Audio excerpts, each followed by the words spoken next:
內地外賣平台美團同埋京東嘅大戰升級，拖累兩隻股份一度急挫，鬧唔鬧貨好呢？事源今年2月進軍外賣業務嘅內地電商龍頭京東，喺4月21號不點名指控內地外賣界一哥美團強迫騎手喺兩個平台之間二選一，更加宣布反制措施，包括訂單如果超過20分鐘以上就全單免費。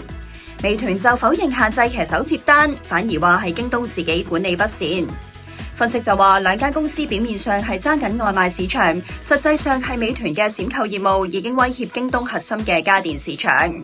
京東美團喺4月22號港股復活節假後復市嗰日，分別跌6%同埋4%收市。去到第二日，即係23號，港股半日急升519點，收復22,000點。京東、美團亦都分別彈翻1%同埋2%。不過比起其他科技相關股，升幅就唔算太大啦。而且兩者之中，京東跌嗰陣跌得比較多，彈嗰陣又彈得比較少，似乎市場都認為喺呢場競爭之中，京東比起美團更加輸蝕。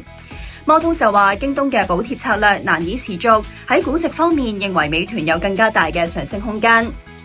你哋又點睇呢？美團同埋京東之間，你哋又會點揀呢？下載 Acast download 我嘅觀察名單，加入成為我嘅盟友，一齊討論啦！